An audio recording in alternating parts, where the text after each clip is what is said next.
அவர் கடந்த 22 நாட்களாக உண்ணாவிரத போராட்டம் இருந்து பாசிச மோடி அரசால் வலுக்கட்டாயமா கைது செய்யப்பட்டிருக்கிறார். அதை கண்டித்து சமீபத்தில் இளைஞர்களால் ஆரம்பிக்கப்பட்ட பிஜேபி அப்படிங்கிற மாணவர் அமைப்பு, அந்த கட்சி நாடாளுமன்றம் நோக்கி பேரணியா செல்லும் பொழுது வலுக்கட்டாயமாக அவர்களையும் தடியடி நடத்தி அவர்களை கைது செய்யக்கூடிய ஒரு விஷயம் இந்தியாவின் மீதான ஒரு தாக்குதலாகத்தான் நம்ம பார்க்க வேண்டியது இருக்கு. ஒரு நாடு அப்படிங்கிறது இளைஞர்களால் கட்டமைக்கப்பட்டது அப்படிங்கிறத நம்ம பார்க்கிறோம். ஒரு நாட்டினுடைய வளர்ச்சி என்பதும் இளைஞர்களுடைய மிகப்பெரிய ஒரு பங்களிப்புல இருந்துதான் தொடங்குது அப்படிங்கிறத நம்ம பார்க்கிறோம். அப்படி இன்னைக்கு இளைஞர்கள் மீதான தாக்குதல் என்பது இந்த மோடி அரசானது மக்களுக்கான அரசு இல்லை அப்படிங்கிறத தெள்ள தெளிவா இன்னைக்கு காமிச்சிருக்கிறாங்க. அப்படிப்பட்ட இந்த செயல்பாட்டை கண்டிச்சுதான் இந்த புரட்சிகர மாணவர் இளைஞர் முன்னணி சார்பாக இந்த கண்டன ஆர்ப்பாட்டத்தை நம்ம நடத்திட்டு இருக்கிறோம். முதலடியாக முழக்கத்தின் மூலமா இந்த ஆர்ப்பாட்டத்தை தொடங்கணும். புரட்சிகர மாணவர் இளைஞர் முன்னணி, புரட்சிகர மாணவர் இளைஞர் முன்னணி கண்டிக்கின்றோம் கண்டிக்கின்றோம் கண்டிக்கின்றோம் கண்டிக்கின்றோம்.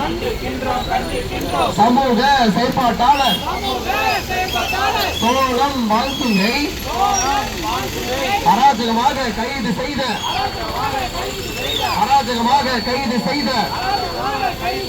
பாசிச மோடி அரசை வன்மையாக கண்டிக்கின்றோம், வன்மையாக கண்டிக்கின்றோம்.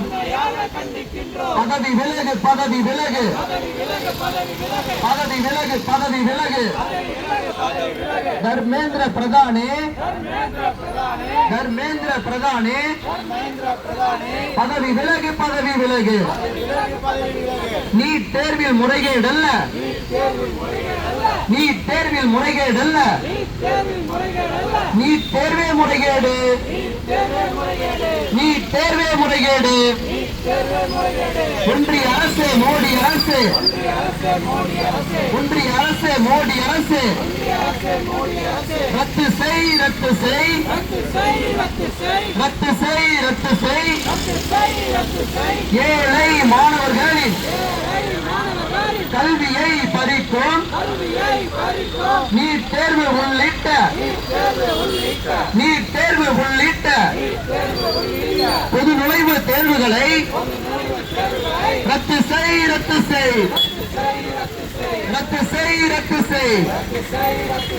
ஒன்றிய அரசு மோடி அரசு, ஒன்றிய அரசு மோடி அரசு ஒடுக்காதே, ஒடுக்காதே,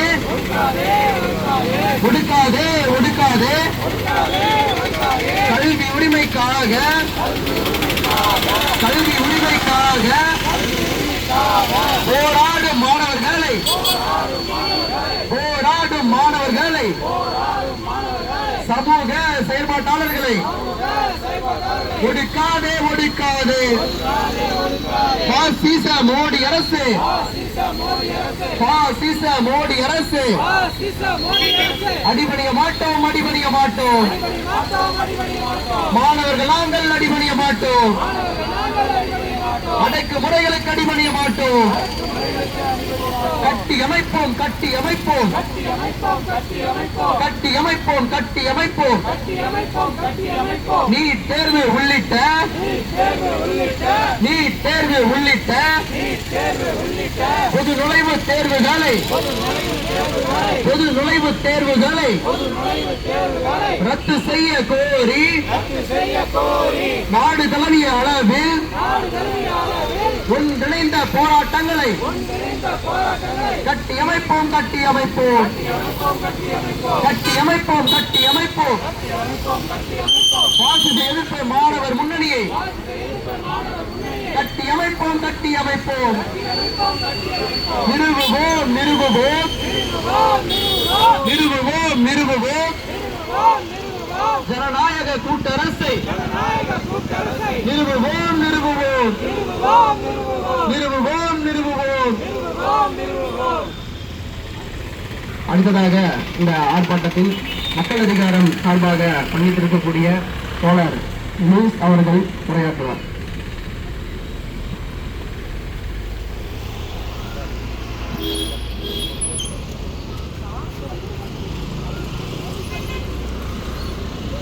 உப்புளிப்பாளையம் பழைய பகுதியால் உழைக்கும் மக்களே, வியாபாரிகளே, இந்த ஆர்ப்பாட்டத்துக்கு கூடியிருக்கும் மாணவர்களே, வழக்கறிஞர்களே, 2014 ஒரு மிகப்பெரிய உண்ணாவிரத போராட்டம் நடந்தது. அது வந்து அண்ணா ஆசாரி அப்படின்றவர் வந்து ஒரு உண்ணாவிரத போராட்டத்தை நடத்துறாரு. ஊழலுக்கு எதிராக அப்படின்னு ஒரு உண்ணாவிரத போராட்டம். அது பார்த்தீங்கன்னா மிகப்பெரிய அளவில் ட்ரெண்ட் ஆச்சு. நாடு முழுவதும் அது தொடர்ந்து உண்ணாவிரத போராட்டங்கள் நடந்துச்சு. நான் ஒர்க் பண்ணிட்டு இருந்த கம்பெனியில் கூட நிறைய பேர் போய் கலந்துட்டாங்க. அப்போ இந்த உண்ணாவிரத போராட்டம் அப்போ பார்த்தீங்கன்னா அதுதான் ஃபிளாஷ் நியூஸ், எல்லா நியூஸ் சேனல்லையும் அதுதான் வந்துட்டு இருந்துச்சு. அப்போ அந்த உண்ணாவிரத போராட்டம் ஒரு ஆட்சி மாற்றத்தையே உண்டாக்குச்சு. அதோட விளைவுத்தை நம்ம இப்போ வரைக்கும் அனுபவிச்சுட்டு இருக்கோம். 2014 உண்ணாவிரத போராட்டத்தின் விளைவுகளை இப்போ வரைக்கும் நம்ம அனுபவிச்சுட்டு இருக்கோம். ஏறக்குறைய நாட்டு மக்கள் அனைவரும் அனுபவிச்சுட்டு இருக்கிறாங்க. ஒரு 20-30 வருஷத்துக்கு பின்னாடி போயிட்டு இருக்கிற மாதிரி ஒரு எல்லாத்துக்கும் ஒரு ஃபீலிங். அப்போ அப்படி ஒரு உண்ணாவிரத போராட்டம் நடந்தது. மிகப்பெரிய அளவில் எல்லாம் ஃபிளாஷ் நியூஸ் பண்ணாங்க, மீடியாக்கள் கொண்டு போனாங்க, மக்கள்கிட்ட கொண்டு போனாங்க. ஆனால் இப்போ ஒரு உண்ணாவிரத போராட்டம் நடக்குது. சோனம் வாங்சுக் அப்படின்ற ஒரு சுற்றுச்சூழல் செயல்பாட்டாளர் வந்து இந்த உண்ணாவிரதத்தை நடத்துகிறார். இதுக்கு என்ன காரணம் அப்படின்னா, இப்போ சமீபத்தில் நடந்த இந்த நீட் தேர்வில் வந்து மிகப்பெரிய அளவில் வினாத்தாள் வெளியே வந்துச்சு. அது வந்து ஒரு மிகப்பெரிய ஒரு ராக்கெட்டு, அதாவது வினாத்தாள் நீட் தேர்வை வச்சு படிக்கக்கூடிய ஒரு கும்பலையே வந்து அரெஸ்ட் பண்ணாங்க. அது மிகப்பெரிய அளவில் ஊழல் நடந்தது. இதெல்லாம் தெரியும். அப்போ இது நீட் தேர்வு வந்து வேண்டாம் அப்படின்னு யாரும் சொல்லல. நீட் தேர்வு வந்து நேர்மையாக நடத்தணும் அப்படின்ற ஒரு கருத்தோட காங்கிரஸ் ஜனதா பார்ட்டி அப்படின்ற ஒரு முன்னெடுக்கிறாங்க. மத்திய கல்வித்துறை அமைச்சர் தர்மேந்திர பிரதான் வந்து பதவி விலகினா போதும் அப்படின்ற ஒரு கோரிக்கையோட இந்த உண்ணாவிரத போராட்டத்தை தொடங்குறாங்க.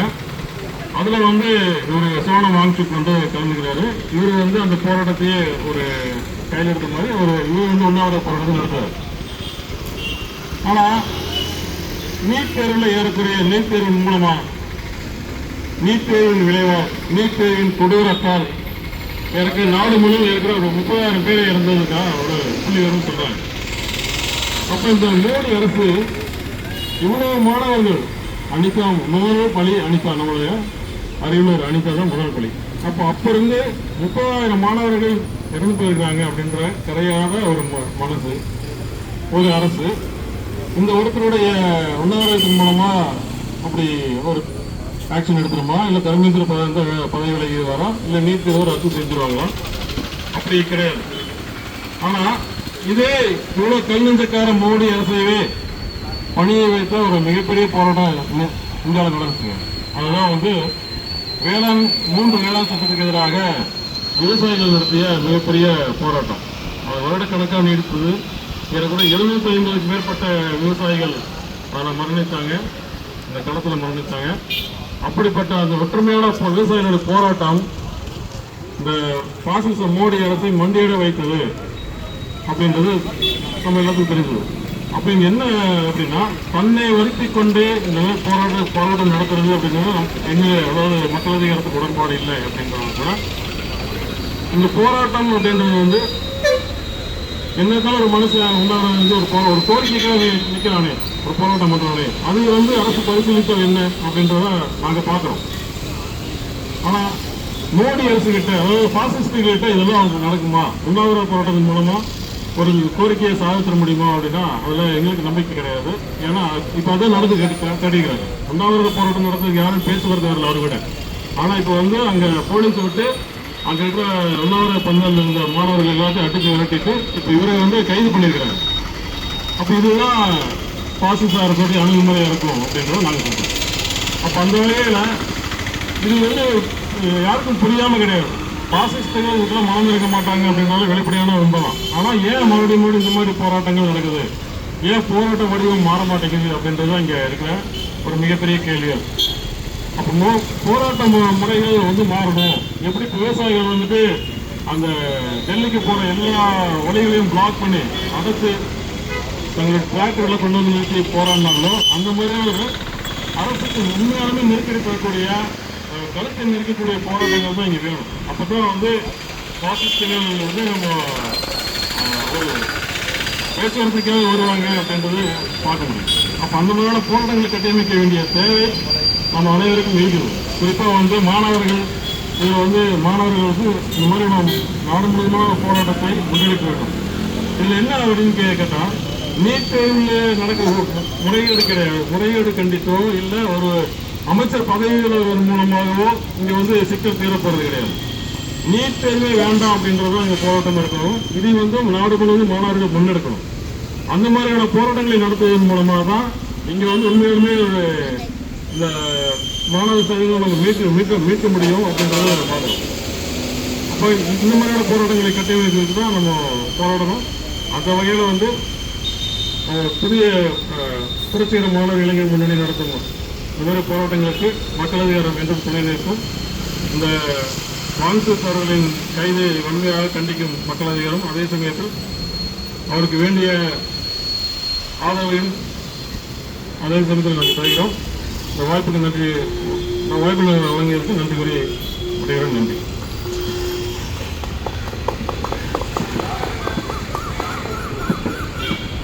அன்பார்ந்த தோழர்களே, இந்த ஆர்ப்பாட்டத்தை நடத்தி கொண்டிருக்கும் RSIS மாணவர் அமைப்பினருடைய வாழ்த்துக்களை தெரிவித்துக் கொண்டு என்னுடைய உரையை தொடங்குகிறேன். இந்த தோழர் சோனம் வாங்சுக் அப்படிங்கிறது யாரு? இந்த ஒன்றிய கல்வி அமைச்சர் தர்மேந்திர பிரதாப் அப்படிங்கிறது யாரு?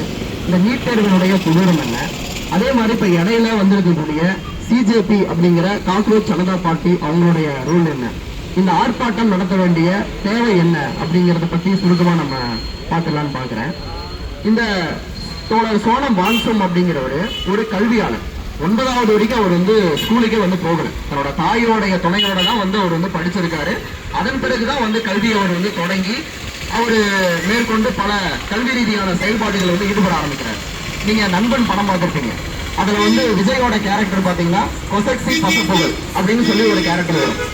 அந்த கேரக்டர் எப்படி இருக்கும்னா, வெறும் மக்கள் மட்டுமே கல்வி கிடையாது, இந்த கல்வியை வந்து பிராக்டிக்கலா வந்து கொண்டு போக முடியும் அப்படின்னு சொல்லி வித்தியாசமா யோசிக்கக்கூடிய ஒரு கேரக்டரா அந்த விஜயோடைய கேரக்டர் வந்து இருந்திருக்கும். நண்பன் படத்துல பாத்தீங்கன்னா தெரிஞ்சிருக்கும். அந்த மாதிரி சோனம் வாங்சுக்ங்கிறது வந்து அவரு இந்த கல்விங்கிறது வந்து சாதாரண அடித்தட்டு இருக்கிற மக்கள் வரைக்கும் இதை வந்து கொண்டு போகணும் அப்படின்னு சொல்லி தொடர்ந்து செயல்பட்டு வந்திருக்கக்கூடிய ஒரு சமூக செயற்பாட்டாளர். அவரு பழங்குடியின அந்த மக்கள் வந்து பாத்தீங்கன்னா 5% தான் கல்வி அறிவோட இருந்தாங்க. ஆனா தோழர் சோனம் வாங்சுக் வந்ததுக்கு அப்புறம் தற்போது 75% வரைக்கும் கல்வி அறிவு வந்து அந்த பழங்குடியின மக்கள் எட்டி இருக்கிறாங்க. அப்படிப்பட்ட இந்த சமூக செயற்பாட்டாளர் சமீபத்துல இந்த நீட் தேர்வு மே 3ஆம் தேதி இந்த நீட் தேர்வு வந்து நடத்தப்படுது. இந்த நீட் தேர்வு ராஜஸ்தான், கேரளா போன்ற மாநிலங்கள்ல அந்த கொஸ்டின் பேப்பர் வந்து லீக் பண்றாங்க. அப்படி லீக் பண்ணது யாரோட கையால் ஆகத்தனம் அப்படின்னு சொன்னா NTA தேர்வு முகமை அப்படின்னு சொல்றோம். தேசிய தேர்வு முகமை நம்ம சொல்றோம். அவங்களோட கையாளாத தனத்தினால அவங்களுடைய கேர்லெஸ்னால இந்த கொஸ்டின் பேப்பர் லீக் ஆகுது. இப்படி லீக் ஆன அந்த விஷயத்தை வந்து சுப்ரீம் கோர்ட் வரைக்கும் கொண்டுட்டு போறாங்க. அப்படி போகும்போது அவங்க NTA என்ன பண்றாங்கன்னா ஒட்டுமொத்த தேர்வையும் ரத்து செய்யறாங்க. ஏன்னா நீ ராஜஸ்தான்லயும் கேரளாவிலையும் உன்னோட கேர்லெஸ்னால வந்து கொஸ்டின் பேப்பர் லீக் பண்ணுவ, ஏன் தமிழ்நாட்டுல ஏன் குழந்தைங்க படிச்ச ஒரு தேர்வு, அதுவும் எவ்வளவு மன உளைச்சல்களை தாண்டி இந்த தேர்வு எழுதுறாங்க. அப்படி அந்த தேர்வை எழுதிட்டு வந்ததுக்கு அப்புறம் நடத்தப்பட்ட தேர்வு முழுவதும் ரத்து செய்யப்படும் அறிவிக்கிறாங்க. அப்போ இந்த நீட் தேர்வுடைய கொடூரம் என்னன்னு பத்தி தெரிஞ்சுக்கணும். ஏன்னு சொன்னா இந்த நீட் தேர்வு அனிதா தொடங்கி இது வரைக்கும் கிட்டத்தட்ட வந்து 100கணக்கான மாணவர்களோட உயிரை காவு வாங்கியிருக்கு. ஏன்னு சொன்னா இந்த பொது தேர்வு அப்படிங்கிறது, இந்த நீட் தேர்வுங்கிறது ஒரு CBSE பேட்டர்ன்ல ஒரு NCERT புக்லெட் மூலம் அடிப்படையில நடத்தப்படக்கூடிய ஒரு தேர்வு. இப்ப தமிழ்நாட்டுல வந்து நம்ம வந்து ஸ்டேட் போர்டு வந்து மெத்தட்ல நம்ம வந்து படிக்கிறோம். அப்படி இவன் வந்து NCERTல CBSEல யார் படிப்பாங்க? அங்க இருக்கக்கூடிய பணக்காரங்க, அவங்களுடைய வசதி படைத்த மாணவர்கள் வந்து எளிமையா வந்து முதல் வகுப்புல இருந்து 12வது வரைக்கும் அதை படிக்க முடியும். அவன் அதையே நீட்டுக்கும் படிக்கும் போது எளிமையா வந்து உள்ள போயிட முடியும். ஆனா இங்க சாதாரண கிராமப்புற கவர்மெண்ட் ஸ்கூல்ல படிக்கக்கூடிய எளிய மக்கள் இருக்கக்கூடிய குழந்தைங்க எப்படி இந்த தேர்வு எதிர்கொண்டு போக முடியும்? இந்த நீட் தேர்வு கொண்டு வந்து தகுதியான திறமையான மருத்துவர்களை உருவாக்குறோம் அப்படின்னு சொன்னாங்க. அப்படி உருவாக்கி இருக்கா? கிடையாது. மாற்றா இது பல கோச்சிங் சென்டர்கள் தான் உருவாக்கி இருக்கு. ஒரு மாணவன் நீட் தேர்வை வந்து பாஸ் பண்ணி போகணும்னு சொன்னா 2 வருஷம் 3 வருஷம் கிடையாது, 4 வருஷம் வரைக்கும் படிக்கணும். ஒரு வருஷத்துக்கு 2 லட்சம் 3 லட்சம் வரைக்கும் செலவு பண்ணி படிக்க வேண்டிய ஒரு அவசியம் இருக்கு. ஆனா அதற்கு முன்னாடி இங்க இருக்கக்கூடிய மருத்துவமனைகளையும் மாவட்டத்தோறும் இருக்கக்கூடிய மருத்துவ கல்லூரிகளையும் யாரு உருவாக்குறாங்கன்னு பார்த்தா நம்ம தமிழ்நாட்டு மக்கள் நம்மளோட வரி பணத்துல நம்ம இன்ஃப்ராஸ்ட்ரக்சர் உருவாக்கி வச்சிருக்கிறோம். ஒரு மாவட்டத்துக்கு வந்து ஒரு மருத்துவக் கல்லூரி ஒரு மருத்துவமனை இருக்குது அப்படின்னு சொன்னா இந்தியாவிலேயே தமிழ்நாட்டில் தான் அது உண்டு. இன்னும் நீங்க உத்தரப்பிரதேசம் எல்லாம் போனீங்கன்னா ஆலமரத்துக்கடியில வந்து ஆரம்ப சுகாதார நிலையம் வச்சு நடத்தக்கூடிய நிலைமையெல்லாம் நம்ம பாக்குறோம். கொரோனா காலத்துல சரியான ஆம்புலன்ஸ் இல்லாம மக்களை கொண்டு போகும் பணங்களை கொண்டு போகும் போது ஆம்புலன்ஸ் அப்படியே வெளியே வந்து விடுகிறதெல்லாம் பாக்குறோம். அப்படி நம்ம தமிழ்நாட்டு மக்கள் நம்ம வரி பணத்துல நம்ம இன்ஃப்ராஸ்ட்ரக்சர் வளர்த்து வச்சிருக்கிறோம். இவன் எங்கேயோ இருக்கு வந்து தேர்வு வச்சு யாரையோ வந்து உள்ள நுழைக்கக்கூடிய ஒரு வேலையை செஞ்சுட்டு இருக்கிறாங்க. இந்த ஸ்டேட் போர்ட் மூலமா நம்ம மாணவர்களை நம்ம பெரும்பாலும் நம்ம மருத்துவக் கல்லூரிகள்ல வந்து நம்ம சேர்ந்து படிச்சாங்க. நம்ம பாட்டிக்கு வயிறு வலிக்குதா என்ன வலிக்குதுன்றத அவன் பக்குவமா உட்காந்து கேட்க முடியும். அவன் திறமையான மருத்துவர்களா இருந்தான்.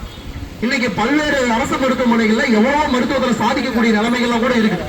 அப்படி இருக்கக்கூடிய இந்த சமயத்துல ஒரு பொது தேர்வு நீட் என்ற யாரோட எந்த மாநிலத்தோட ஒப்புதலும் இல்லாம இவங்க ஒரு தேர்வு கொண்டு வராங்க. அப்படி கொண்டு வரும்போதுதான் இங்க மாநில கல்வி முறையில் படிச்ச மாணவர்களால திடீர்னு ஒரு பொது தேர்வு எதிர்கொள்ள முடியாம தான் அந்த பிரஷர்ல அந்த ஒரு அழுத்தத்துல ஒரு மன உளைச்சல தான் என்ன செய்யறாங்கன்னா வந்து தற்கொலை வரைக்கும் போறாங்க. இது தற்கொலையா அப்படின்னு சொன்னா கிடையாது. இவங்க நடத்தக்கூடிய பச்சை படுகொலைன்னு தான் சொல்லணும். அப்படி நம்ம கண் முன்னாடியே நம்மளுடைய மாணவர்களை காவு வாங்கி கொண்டிருக்கக்கூடிய இந்த கொடூரமான நீட் தேர்வை கண்டிச்சுதான் இந்த தர்மேந்திரன் பிரதான் ஒன்றிய கல்வித்துறை அமைச்சர் பதவி விலகணும்னு சொல்லி இந்த தோழர் சோனம் வாங்சும் அவர்கள் 22 நாட்களா உண்ணாவிரதம் இருந்தார். பல்வேறு உண்ணாவிரத போராட்டங்கள் வந்து நடந்திருக்கு. ஆனா இது மிக முக்கியத்துவம் வாய்ந்த ஒரு உண்ணாவிரதம். ஏன்னு சொன்னா இந்த தாக்குதல் வெறும் நீட் தேர்வு மாணவர்கள் மீதான தாக்குதல் கிடையாது. இது ஒட்டுமொத்த இந்தியாவினுடைய கல்வியின் மீதான தாக்குதல். கல்வியின் மீது தாக்குதல் செஞ்சிருக்கிறாங்க. எப்படின்னு சொன்னா அன்னைக்கு குருகுல கல்வி இவர்கள் எல்லாம் படிக்கணும் இவங்க எல்லாம் படிக்க கூடாது அப்படின்னு ஒரு நிலைமை இருந்தது. அதன் பிறகு நம்ம மாற்றி எல்லாரும் படிக்கக்கூடிய ஒரு நிலைமையை உருவாக்கி இருக்கிறோம். இடஒதுக்கீடு வகுப்பாதி உரிமைகள் பல்வேறு போராட்டங்கள் மூலமா அந்த நிலைமையை உருவாக்கி இருக்கிறோம். ஆனா அப்படி இருக்க பட்சத்துல இவங்க என்ன செய்யறாங்க, அதே பழைய குருகுல கல்வி மாதிரி ஒரு மனிதநீதி கல்வி மாதிரி இன்னைக்கு தேசிய கல்வி அப்படின்னு சொல்லி ஒண்ணு கொண்டு வராங்க. அந்த தேசிய கல்வி முறை வந்து என்ன சொல்றாங்கன்னா மும்மொழியை படிக்கணும். நீங்க தமிழ் ஆங்கிலம் மட்டும் கிடையாது, 3வது இந்திய படிக்கணும்ன்றதான் மறைமுகமா கட்டாயமா இந்திய மொழியை படிக்கணும் திணிக்கணும்ன்றது அவருடைய வேலையே. அப்படி இந்த தர்மேந்திரன் பிரதாப் அப்படிங்கிறவரு ஏற்கனவே இந்த தேசிய கல்விக் கொள்கையை எல்லா மாநிலத்திலையும் அமல்படுத்துவோம் அப்படின்னு சொல்லி சபதம் எடுத்தாமல் இந்திய திணிப்போன்னு சொல்லி பேசியிருந்தார். அப்படிப்பட்ட இந்த கல்வி அமைச்சர் இருந்தா மேற்கொண்டு இன்னும் மாணவர்களுக்கு பல்வேறு கேடுகளை வந்து ஏற்படுத்தக்கூடிய ஒரு வேலையும் இந்த கல்வி முறையை மாற்றி அமைச்சு சாதாரண மக்கள் சாதாரண குழந்தைகள் படிக்கக்கூடிய முடியாத ஒரு சூழலை உருவாக்கிடுவாரு. அப்படியே கல்வி மீதான தாக்குதலா இருக்கு. இதற்கு மேலேயே நம்ம சும்மா இருக்க முடியாதுன்னு சொல்லிதான் தோழர் சோனம் வாங்சும் அவர்கள் உண்ணாவிரத போராட்டத்தை அவர் பதவி விலகுறன்னு சொல்லி நடத்திருந்தார். ஆனா இதை பொறுத்து கொள்ள முடிஞ்சதா? இந்த மோடி அரசு அதை விட்டாங்களா? ஒரு ஜனநாயக உரிமையை கூட வந்து விடாம ஒரு பதவி ஆசை, அப்படி என்ன பதவி வெறி, இப்படி இவர் மட்டும் கிடையாது. இந்த போராட்டத்தை பார்த்து இந்தியா முழுவதும் இளைஞர்கள் வந்து கண்டிச்சு போராட்டம் நடத்திட்டு இருக்கிறாங்க. அப்படி அவர்களோட கோரிக்கைகளை ஏற்று கூட அந்த பதவி விலக முடியாம ஒரு செத்து போனா கூட பரவாயில்ல அப்படிங்கிற ஒரு மிதப்பலதான் இந்த அரசாங்கம் வந்து செயல்பட்டு இருக்கு. அப்படிப்பட்ட ஒரு கொடூரமான ஒரு ஆட்சி முறையில இதை மேலும் நீடிக்க விடுறோம் அப்படின்னு சொன்னா இது மாணவர்கள் சாதாரண மக்கள் மீதான ஒரு தாக்குதல் தொடர்ந்து நடைபெறும். அப்படிப்பட்ட ஒரு நிலைமைக்கு இந்திய நாட்டை தள்ளிடக்கூடாது அப்படின்னு சொல்லிதான் தோழர் சோனம் வாங்சும் அவர்கள் போராடிட்டு இருந்தாரு. அவரை ஒளிக்கட்டாயமா இன்னைக்கு கைது செய்திருக்கிறாங்க. அவருக்கு அவங்க மனைவி புகார் சொல்றாங்க, அவரை சேர்த்து 10 மணி நேரம் ஆயும் கூட இன்னும் பிளட் டெஸ்ட் எடுக்கல அப்படிங்கிறாங்க. அப்ப இவர்களுடைய நோக்கம் என்ன? ஸ்டான் சுவாமி சமூக செயற்பாட்டாளர் அவரை வந்து சிறையில் வச்சு படுகொலை செய்யறதாகட்டும், பல்வேறு போராளிகளை வந்து பொய்யான வழக்குகள்ல வந்து பல வருடங்களா வந்து சிறைக்குள்ள தள்ளுறது, இப்படிப்பட்ட ஒரு பாசிச போக்கை தான் நம்ம கண்டிக்க வேண்டியது. அப்படி இந்த பதவியை வந்து ராஜினாமா செஞ்சு போகணும் அப்படிங்கிறது நம்மளோட கோரிக்கையா இருக்கு. அதே போல இந்த நீட் தேர்வும் ரத்து செய்யப்பட வேண்டும். நம்ம மாநில உரிமையில நம்ம மாநில கல்வியில படிச்சு இங்கிருந்து நம்ம மருத்துவத்திற்கு நம்மளுடைய மாணவர்கள் அனுப்பணும் அப்படிங்கிறதா நம்மளுடைய கோரிக்கையா இருக்கு. அப்படி சோனம் வாங்சும் போல பல்வேறு போராட்டக்காரர்கள் வந்து தொடர்ந்து போராடிட்டு இருக்கிறாங்க. இன்னைக்கு சிஜேபியில் வந்திருக்கக்கூடிய காக்ரோச் ஜனதா பார்ட்டி அந்த சமூக வலைதளங்கள் மூலமா உருவாக்கப்பட்டிருந்தாலும் இன்னைக்கு ஒரு நல்ல நோக்கத்துக்காக செயல்பட்டு இருக்கக்கூடிய ஒரு கட்சியா வந்து நம்ம அதை பாக்குறோம். அவங்க இந்த கைதை கண்டிச்சு இன்னைக்கு ஒரு பேரணி நடத்தும் போது அவர்கள் மீதும் ஒரு கண்மூடித்தனமான ஒரு தடியடி தாக்குதல் நடத்தப்பட்டது. அப்படி இன்னைக்கு வரைக்கும் இன்னைக்கு இது நடந்துட்டு இருக்கு. இப்ப வந்து தடியடி தாக்குதல் நடத்தி அங்க வந்து ஒரு பதட்டமான ஒரு சூழல் வந்து உருவாகிட்டு இருக்கு. இந்த பதட்டமான சூழலை போராட்டக்காரர்கள் உருவாக்குவதில்லை. அவங்களுக்கு நோக்கம் இது கிடையாது. எல்லோருக்குமான கல்வி, அனைவருக்கும் சமமான கல்வி, எல்லோருக்குமான வாய்ப்பு, எல்லோருக்குமான வேலை, இதுதான் வந்து நோக்கமே தவிர இதை நீங்க தடுக்கும் பொழுது கேட்க வேண்டிய ஒரு சூழல் உருவாகும்.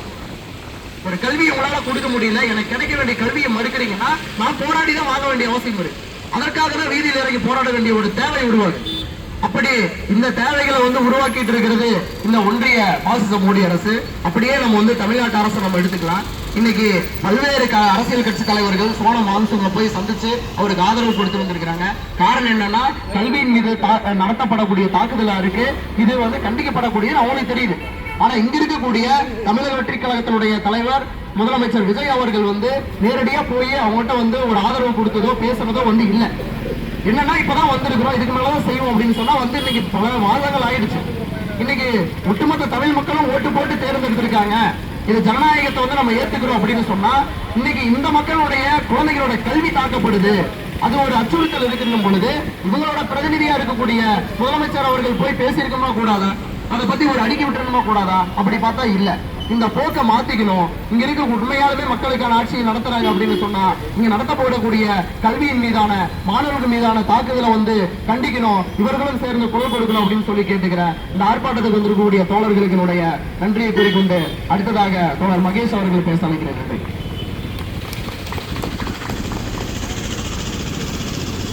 எனதருமை தோழர்களே, ஆவுனா கொடியை பிடிச்சிட்டு கிளம்பிடுறாங்க போராட்டம் அப்படின்னு சொல்லிட்டு நிறைய பேர் சொல்லுவாங்க. அப்படி கூடின கூட்டமா இது? சும்மா எது காரணமுமே இல்லாம நீட்டை எதிர்க்கணும் அப்படின்னு கூடின கூட்டமா இது அப்படின்னு கேட்டீங்கன்னா கிடையாது. நீட் அப்படிங்கறது ஏன் எதிர்க்கிறீங்க? அது ஒரு எலிஜிபிலிட்டி தேர்வு தானே.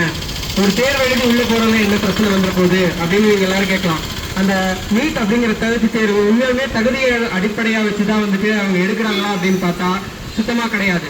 நம்ம எழுதுற மற்ற தேர்வு எல்லாமே பாத்தீங்கன்னா பர்சன்டேஜ் சிஸ்டத்துல இருக்கணும். 1 மார்க் 2 மார்க் 1% 2% அப்படி அந்த அடிப்படையில தான் எடுப்பாங்க. ஆனா நீட்ல மட்டும் வித்தியாசமா பர்சன்டைல் அப்படிங்கிற ஒரு சிஸ்டம் இருக்கு. அந்த சிஸ்டத்துக்கு படி பாத்தீங்கன்னா ஒரு 2 இதா பிரிப்பாங்க, பாஸ் ஆனவன் பாஸ் ஆகாதவன். அவன் பாஸ் ஆனவன் 720க்கு 720 எடுத்திருந்தாலும் அவனும் கம்மியா மார்க் எடுத்தவனும் ஒன்னாதான் வந்து அதுல வந்துட்டு ட்ரீட் பண்ணப்படுவாங்க. அப்படி ட்ரீட் பண்ணும்போது என்ன ஆகும்னு கேட்டீங்கன்னா யார் வேணா பிரைவேட் காலேஜ்ல காசு இருந்தா போய் படிச்சுக்கலாம் அப்படிங்கிற நிலைமையை தான் கொண்டு போய் அது உண்மையை தவிர இது வந்துட்டு ஒரு தகுதியான டாக்டரை தேர்ந்தெடுக்கிறதுக்கான ஒரு தேர்வான்னு கேட்டீங்கன்னா கண்டிப்பா கிடையாது. இன்னொரு பிரச்சனை என்னன்னு கேட்டீங்கன்னா நீட்ல பாஸ் ஆகணும்னா 3 சப்ஜெக்ட் வச்சு வைப்பாங்க. பயாலஜி, பிசிக்ஸ், கெமிஸ்ட்ரி அந்த மாதிரி 3 சப்ஜெக்ட் வைப்பாங்க. ஆனா வந்துட்டு இதுல ஏதாவது ஒரு சப்ஜெக்டோ இல்ல 2 சப்ஜெக்டோ வந்து தரவா ப்ரிப்பேர் பண்ணாலே போதும், நீட்ல பாஸ் ஆயிடலாம். நீட்ல சேரும்போது கோச்சிங் கிளாஸ்ல என்ன சொல்லி கொடுப்பாங்கன்னு கேட்டீங்கன்னா ஏதாவது 2 சப்ஜெக்ட் மட்டும் படி, நீ வந்து டாக்டர் எல்லாம் அப்படின்னு தான் சொல்லி கொடுப்பாங்க. பிசிக்ஸ் கெமிஸ்ட்ரி மட்டும் படிச்சவன் பயாலஜி படிக்காதவன ஒரு தகுதி அடிப்படையில் நாங்க தேர்ந்தெடுக்கிறோம்னு சொல்ற தேர்வு எப்படி ஒரு தகுதி தேர்வு அப்படின்னு சொல்லுவாங்கிறதே தெரியல. இந்த மாதிரி நீட்ல பல குளறுபடிகள் இருந்தாலும் அதை நடத்த தேர்வாவது அந்த தேர்வு முகமையாக ஒழுங்கா செயல்படுதா அப்படின்னு கேட்டீங்கன்னா கிடையாது. என்டிஏ அப்படிங்கிற நேஷனல் டெஸ்ட் ஏஜென்சி அப்படிங்கிற ஒரு தேர்வு முகமையில் தான் வந்து நீட் தேர்வு நடத்துது. அந்த தேர்வு முகமை நடத்த எல்லா தேர்வுலையும் வந்து வினாத்தாள் வந்துட்டு எப்ப பார்த்தாலும் லீக் ஆகிட்டே இருக்கு. எல்லாம் இது இந்த வருஷம் நடக்கிறது. இதுக்கு முன்னாடி யூஜில சேரும்போது வேற இது யூனிவர்சிட்டி கிராண்ட்ஸ் கமிஷன்ல வச்ச எக்ஸாம்னு இந்த தேர்வு முகமை வந்து என்ன எக்ஸாம் நடந்தாலும் இதுல வந்துட்டு வினாத்தாள் வந்து லீக் ஆகிட்டே இருக்கு. இது எதனால அப்படின்னு கேட்டீங்கன்னா அது அவங்க உள்ள நடக்கிற ஒரு கரப்ஷன். சில குறிப்பிட்ட கோச்சிங் சென்டருக்கு மட்டும் இந்த மாதிரியான வினாத்தாள் லீக் ஆகுது. அதுக்கப்புறம் அது தெரிய வருது, திருப்பி அந்த கேன்சல் பண்றாங்க, திருப்பி எக்ஸாம் எழுத வைக்கிறாங்க. நீட் அப்படிங்கிறதே பாத்தீங்கன்னா ஒரு ப்ரெஷரைஸ்டான எக்ஸாம். அதை எழுத போகணும் அப்படிங்கும் போதே வந்து மாணவர்கள் ஒரு ப்ரெஷரைஸ்டா தான் இருக்காங்க. அந்த சூழ்நிலையில ஆல்ரெடி எக்ஸாம் எழுதிட்டு ஓகே அப்பாடியா முடிச்சிட்டோம் அப்படின்னு இருக்கப்போ நம்ம எழுதின எக்ஸாம் வந்து செல்லுபடி ஆகாது அப்படின்னு யாரோ வந்து ஒரு 100 பேர் 200 பேருக்கு மீது தேர்வு வினாத்தாள் கிடைச்சிச்சுன்னு கேன்சல் பண்ணி திருப்பி எழுத வச்சாங்கன்னா அது அவங்க இன்னும் ப்ரெஷரைஸ் தள்ளுது. அதனாலதான் இன்னைக்கு வந்து 20க்கும் மேற்பட்ட மாணவர்கள் வந்து தற்கொலை பண்ணிட்டு செத்துருக்காங்க இந்த 2வது எக்ஸாம் எழுத முடியாம. இதை கண்டிச்சு இதுக்கு வந்துட்டு நீங்க பொறுப்பேற்றுக்கணும். நல்லா கேட்டுக்கோங்க, இதுக்கு தீர்வா வந்து சோழம் மான்செட் கேட்கல, இதுக்கு வந்து பொறுப்பெடுத்துக்கோங்க, அக்கௌண்டபிலிட்டி எடுத்துக்கோங்க. நம்ம நாட்டுல இப்ப அரசியல்வாதிகளுக்கு அக்கௌண்டபிலிட்டியே எடுக்க மாட்டேங்குது. இஷ்டத்துக்கு என்னென்னமோ பேசிட்டு என்னென்னமோ பண்ணிட்டு போயிட்டு இருக்காங்க. தாவைக்க தலைவர் விஜய் எடுத்துக்கோங்க, 41 பேர் கொண்டு எல்லாம் என்ன சொல்லாதீங்க அப்படின்னு சொல்லிட்டு இஷ்டத்துக்கு வாய் பேசுவோம். அந்த மாதிரி அக்கௌண்டபிலிட்டி எடுத்துக்கோங்க அப்படின்னு சொல்லிட்டு சோழன் கான்செப்ட் வந்துட்டு கேட்டு உண்ணாவிரதம் இருக்காரு. இதோட தீர்வு அதுதான் இருக்குன்னு கேட்டீங்கன்னா தர்மாந்திர பிரதான் தலைவர் விலகிட்டாருன்னா எல்லா மாணவர்களுக்கும் ஒரு நீதி கிடைச்சிருமான்னு கேட்டீங்கன்னா கிடைக்காது. தர்மேந்திர பிரதான் பதவி விலகினால கிடைக்காது. ஏன்னா அதுக்கப்புறம் இன்னொரு பிஜேபி இதுல இருக்க ஒருத்தர் தான் வர போறாரு. அவர் திருப்பி சங்கீதமா வந்து இதை திருப்பி நடத்ததான் போறாரு. திருப்பி என்டிஏல வந்து பேப்பர் லீக் ஆக தான் போகுது. கரப்ஷன் இருந்துட்டே தான் இருக்க போகுது. இது தீர்வான்னு கேட்டீங்கன்னா தீர்வு கிடையாது. அக்கௌண்டபிலிட்டி எடுத்துக்கோ, ஒன்னாலதான் 20 பேர் செத்துருக்காங்க, இதுக்கு ஒரு அக்கௌண்டபிலிட்டி எடுத்துக்கோ அப்படின்னு கேட்டு உண்ணாவிரதம் இருக்க ஆரம்பிச்சா, சரி இவனுக்கு 4 நாள் இருப்பானுங்க, 5 நாள் இருப்பானுங்க, அதுக்கப்புறம் இருக்க மாட்டானுங்க, நம்ம என்ன வேணா பண்ணிக்கலாம் அப்படிங்கிற ஒரு திமிரில் அப்படியே விட்டுட்டாங்க. இப்பயே 20 நாள் போயிடுது. 20 நாள் போனதுக்கு அப்புறம் அது வரைக்கும் எந்த நியூஸ் சேனலும் கவர் பண்ணாது. 20 நாளுக்கு அப்புறம் வந்துட்டு ஒவ்வொரு நியூஸ் சேனலும் உள்ள போறாங்க. உள்ள போய் அந்த போற நியூஸ் சேனல் வந்துட்டு அவர்கிட்ட தெளிவான கேள்வி கேட்குதா. 20 நாள் ஒருத்தர் சாப்பிடாம இருக்காரு, அதுக்காக ஒருத்தர் கேள்வி கேட்க போறாங்க. ட்ரெஸ்ஸாவே இருந்துட்டு போய் என்ன கேள்வி வேணா கேட்கும். அவங்க தெளிவா கேட்கறாங்களா அப்படின்னு கேட்டா அவர் சைனீஸ் ஏஜென்ட், இன்குலாப் ஜிந்தாபாத்ங்கிற மாதிரியான முழக்கங்கள் எல்லாம் போடுறாங்க, நீங்களாம் வந்து காசு வாங்கிட்டு வேலை செய்றீங்க, இந்த மாதிரியான கேள்விகளே வச்சு அங்க இருக்க சிஜேபி பார்ட்டி லீடர்கிட்ட கேட்டுட்டே இருக்காங்க. அப்ப அவங்க என்ன இதுல இருந்து என்ன தெரியுதுன்னா, அவங்க அது ஒரு சென்சிட்டிவான இஷ்யூவா கூட பார்க்கல. 20 பேர் செத்தது சென்சிட்டிவான இஷ்யூவா பார்க்க போறதுல 20 நாள் இவர் வந்துட்டு உண்ணாவிரத போராட்டம் இருந்து இவர் சாக போற நிலைமையில இருக்காரு அப்படிங்கறதே சென்சிட்டிவா பார்க்கல. அவங்களை பொறுத்த வரைக்கும் சும்மா இவ்வளவு நாள் இருந்துட்டாரு, என்ன ஆகுது அப்படின்னு போய் பார்க்கலாம்னு கவர் பண்றாங்க. கவர் பண்ணி இந்த மாதிரி எடுத்த உடனே அது அப்படியே வந்து நேஷனல் இன்டர்நேஷனல் மீடியால பரவி அது வந்து பெரிய சென்சேஷன் எல்லாம் மாறுது. எங்க இவர் செத்துட்டா வந்துட்டு நம்மளோட ஆட்சிக்கே வந்து ஒரு பெரிய ஆபத்து வந்துருமோ. ஏன்னா ஆல்ரெடி தோழர் பேசும்போது சொல்லியிருப்பாரு, 2013 இந்த மாதிரி தான் ஒருத்தர் உண்ணாவிரத போராட்டம் இருந்து இப்ப வந்து 15 வருஷமா வந்து நம்ம கஷ்டப்பட்டு இருக்கோம். இதே மாதிரி நமக்கும் ஆட்சிக்கு ஆபத்து வந்துருமோ அப்படிங்கிற ஒரு பயத்துல உள்ள பூந்து ஒருத்தர் அமைதியான வழியில இது ஒரு ஜனநாயக நாடு அப்படின்னு சொல்லுவோம். ஆர்டிகல் 14 எல்லாத்துக்கும் ப்ரொடெஸ்ட் பண்ண உரிமை இருக்கு, அந்த மாதிரி ஈக்குவாலிட்டி என்னென்னமோ விஷயங்கள்லாம் பேசிட்டு இருக்கோம். இந்த ஜனநாயக நாட்டுல ஒரு அமைதியான முறையில போராட்டம் பண்ற ஜந்தர் மந்தர் அப்படிங்கிறது போராட்டம் பண்றதுக்குன்னே ஒதுக்கப்பட்ட ஒரு இடம். அந்த போராட்டம் பண்றதுக்குன்னே ஒதுக்கப்பட்ட ஒரு இடத்துல அமைதியா வந்து உண்ணாவிரத போராட்டம் வந்து நடத்திட்டு இருக்காரு. அவரை போய் வலுக்கட்டாயமா புடிச்சு இழுத்து எடுத்துட்டு போய் குளுக்கோஸ் ஏற்றிட்டு இருக்காங்க. அதை கண்டிச்சு அவங்களோட மனைவி வந்துட்டு ரெட் பெடிஷன் போட்டு, இல்ல எங்க வீட்டுக்கார கொடுங்க, நாங்க வந்து பிரைவேட் ஹாஸ்பிட்டல் எடுத்து பாத்துக்கிறோம் அப்படின்னா, இல்ல எடுத்துட்டு போனது சரிதான் அப்படின்னு சொல்லிட்டு டெல்லி ஹைகோர்ட்ல இருந்து தீர்ப்பும் வருது. இது எந்த மாதிரியான ஒரு அநீதியான தீர்ப்பு அப்படிங்கறத நம்ம சிந்திக்கணும். இந்த மாதிரி ஜனநாயக உரிமையே மறுக்கப்பட்டு ஒருத்தர் கொண்டு போய் வச்சிருக்காங்க. இதை கண்டிச்சும் அதே மாதிரி தொடர்ந்து மாணவர்களோட உயிரை காவ வாங்கிட்டு இருக்க இந்த நீட் தேர்வு போன்ற தேர்வுகளெல்லாம் கண்டிச்சுதான் இந்த போராட்டம் நடத்துது. என்டிஏ அப்படிங்கிறத ஸ்கிராப் பண்ணணும், நீட் தேர்வை ரத்து செய்யணுங்கிறது தான் எங்களோட உச்சபட்ச கோரிக்கையாவே இருக்கு. இதுக்காக எல்லா மாணவர்களும் எல்லா இளைஞர்களும் இந்தியா முழுக்க இருக்க எல்லாரும் வந்துட்டு எல்லா மக்களும் வந்து ஒன்றிணைந்து போராடுவோம் அப்படின்னு சொல்லிக்கிறேன். வாய்ப்படுத்தல் நன்றி கூறி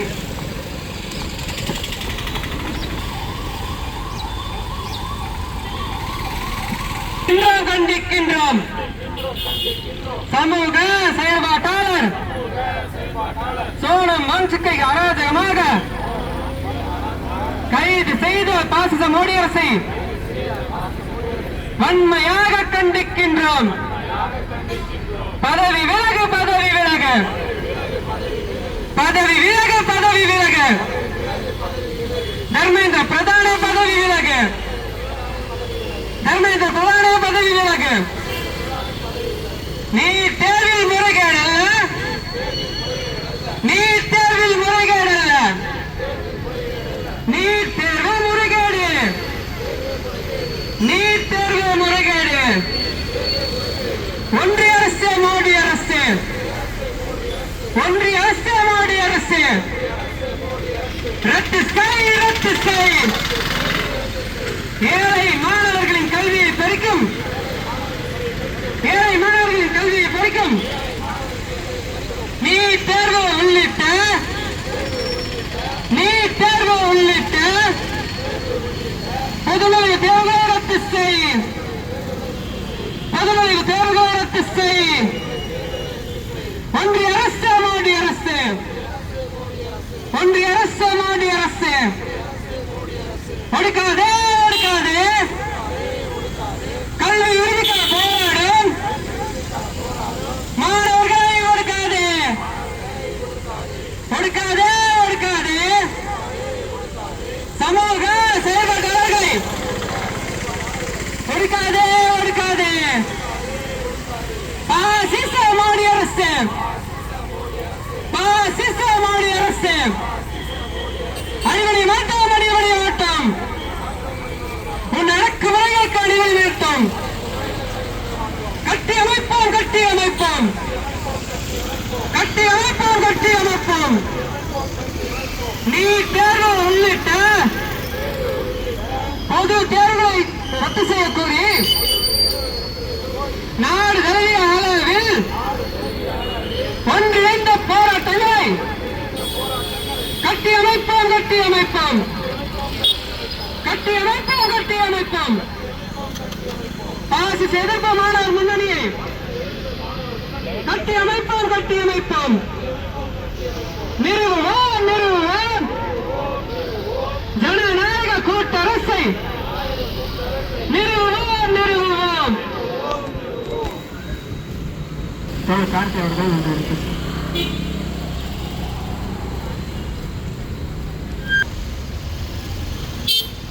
இங்கே கலந்துகிட்ட தோழர்கள், அனுமதி கொடுத்த காவலர்கள் எல்லாத்துக்கும் நன்றி கூறி போராட்டத்தை நாங்கள் முடிவு கொண்டோம்.